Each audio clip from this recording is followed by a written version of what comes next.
Hello students, ये हमारा पहला लेक्चर है सोशोलॉजी का बीए फिफ्थ सेमेस्टर के लिए। और हमारा टॉपिक है डेवलपमेंट ऑफ सोशोलॉजिकल थॉट, मतलब समाजशास्त्रीय विचारों का विकास। And this is about me. My name is Rupa Yadav, assistant professor sociology, GDC, Bhatronj Khan, Almora. तो समाजशास्त्र के विकास के बारे में जानने के लिए हम सबसे पहले जानने की कोशिश करते हैं कि समाजशास्त्र का उद्भव कैसे हुआ।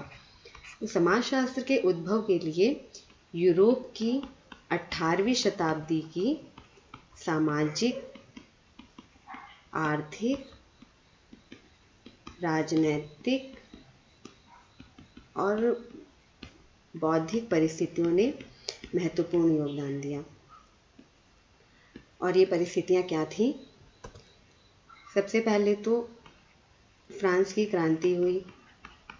फ्रांस के लोगों ने वहाँ के राजा से असंतुष्ट होकर, उनसे दुखी होकर वहाँ की व्यवस्था को परिवर्तित करने के लिए क्रांति की।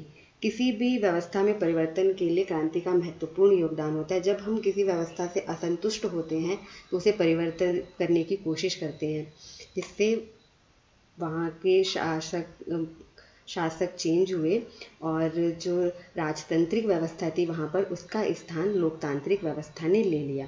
मतलब कि राजा का बेटा जो राजा हुआ करता था उसके स्थान पर लोगों द्वारा चुने गए शासक को रखा गया।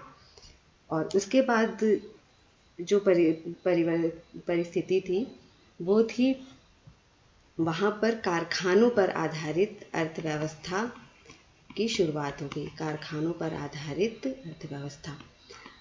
पहले वहाँ के लोग जो थे वो कृषि किया करते थे, खेती बाड़ी किया करते थे, पशुपालन वगैरह ये सारे काम करते थे। लेकिन जब कारखानों का निर्माण होना शुरू हुआ तो लोग कारखानों की तरफ काम करने के लिए आगे आए, जिससे उनकी आय में बढ़ोतरी हुई। आय में बढ़ोतरी से उनके जीवन यापन का तौर तरीका बदला और तौर तरीके बदलने से उनके दृष्टिकोण में भी परिवर्तन आया। वो लोग बाहर की दुनिया से संबद्ध होने लगे, बाहर के लोगों से मिलने जुलने लगे और उनके दृष्टिकोण में भी परिवर्तन आया, जिसकी वजह से वहाँ पर परिवर्तन हुआ। और फिर उसके बाद था नगरों की स्थापना। नगरों की स्थापना से सड़कों का निर्माण हुआ, यातायात के साधन बदले, लोग एक स्थान से दूसरे स्थान पर जाने लगे, लोगों में कम्युनिकेशन बढ़ा, लोग एक दूसरे से मिलने जुलने लग गए, जिससे लोगों के दृष्टिकोण बदला, लोग तार्किक दृष्टि से सोचने लग गए। जो पहले हुआ करता था उसके स्थान पर, जैसे पहले लोग सोचते थे कि समाज की उत्पत्ति जो है वो भगवान ने की है, भगवान ने समाज को बनाया है। लेकिन जब लोग आपस में मिलने जुलने लग गए, बातें करने लग गए, बाहर की दुनिया से संपर्क हुआ जब लोगों का, तब लोगों को समझ में आया कि नहीं, समाज को भगवान ने नहीं बनाया है, समाज को इंसान ने ही बनाया है। मतलब कि लोगों ने ही समाज का निर्माण किया है। और फिर उसके बाद जो परिवर्तन हुए उनके फलस्वरूप क्या हुआ कि वहाँ पर सामाजिक बदलाव आए। और ये सामाजिक बदलाव क्या थे कि सामाजिक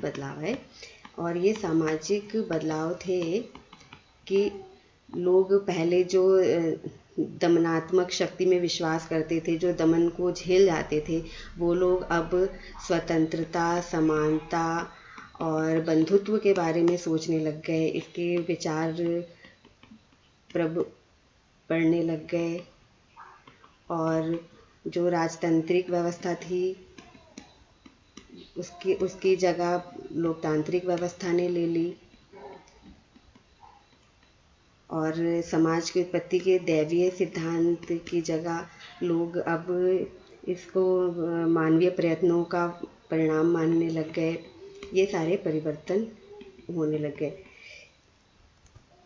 इन सारे परिवर्तन के फलस्वरूप जो फ्रांस में क्रांति हुई थी उससे वहाँ पर राजतंत्रीय व्यवस्था की जगह जो लोकतांत्रिक व्यवस्था ने ली थी वो ज़्यादा दिन तक नहीं चल सकी और वहाँ पर फिर यही अव्यवस्था पनपने लग गई, जिस पर फ्रांस के विद्वान सेंट साइमन और उनके शिष्य अगस्त काम्टे ने विचार किया और उन्होंने ये जानने की कोशिश की कि ये समाज को हम कैसे समझ सकते हैं कि ये अव्यवस्था जो आई है इसको व्यवस्थित कैसे किया जाए, समाज का पुनर्गठन कैसे किया जाए। और इसके लिए उन्होंने एक वैज्ञानिक व्यवस्था के बारे में सोचा और एक सामाजिक विज्ञान की आवश्यकता पर बल दिया, जिसे कि आज हम समाजशास्त्र के नाम से जानते हैं। अब ये समाजशास्त्र का विकास कैसे हुआ, तो समाजशास्त्र का विकास को हम 4 चरणों में समझ सकते हैं।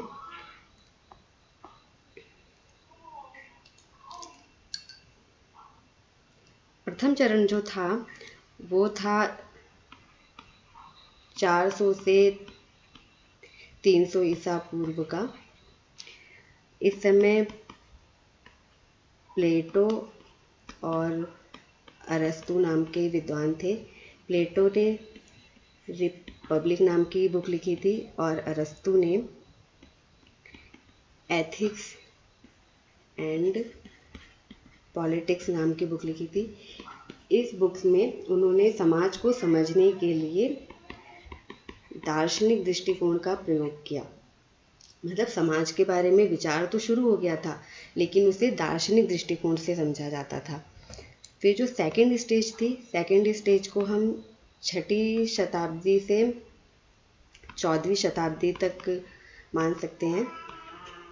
इस समय दार्शनिक दृष्टिकोण के स्थान पर अब समाज को समझने के लिए तार्किक दृष्टिकोण का प्रयोग किया जाने लग गया था। और इस समय के प्रमुख विद्वानों में दांते और थॉमस प्रमुख थे। इन लोगों ने समाज को समझने के लिए, जैसे प्राकृतिक घटनाओं को समझने के लिए विज्ञान का प्रयोग किया जाता है, उसी तरीके से सामाजिक घटना को समझने के लिए इन्होंने तार्किक दृष्टिकोण को समझने पर बल दिया।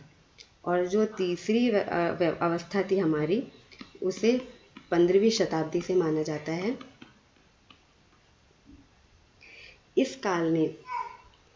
इस काल से हम मान सकते हैं कि समाजशास्त्र की नींव रखी गई।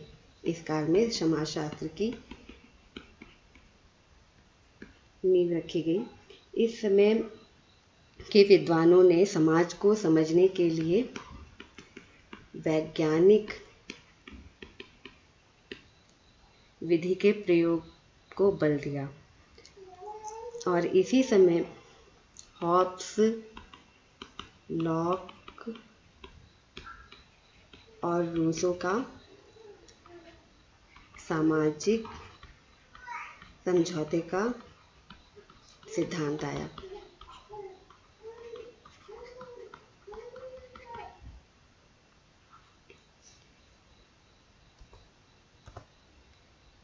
फिर जो हमारी 4th स्टेज थी, उसे हम अगस्त काम्ट के युग से मान सकते हैं।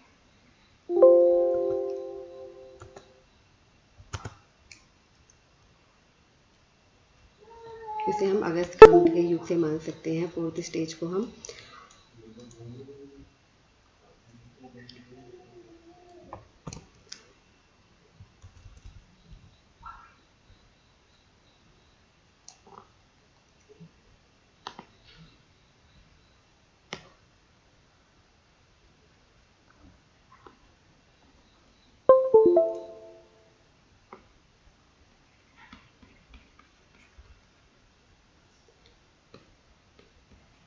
जो थी 1798 से 1857।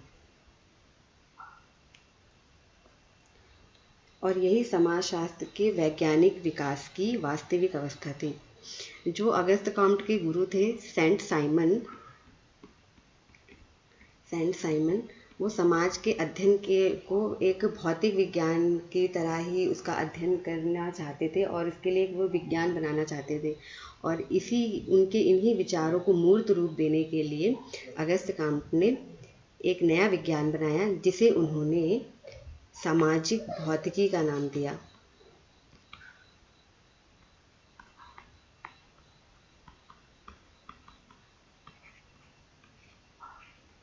इसे उन्होंने सामाजिक भौतिकी का नाम दिया।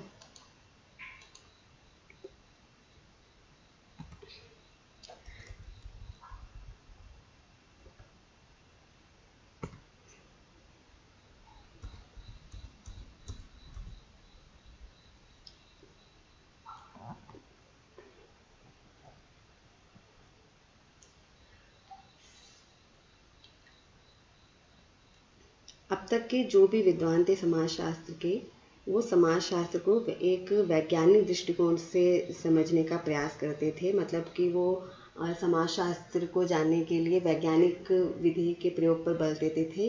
समाजशास्त्र को जानने के लिए हम वैज्ञानिक विधि का प्रयोग करके ही समाजशास्त्र को जान सकते हैं।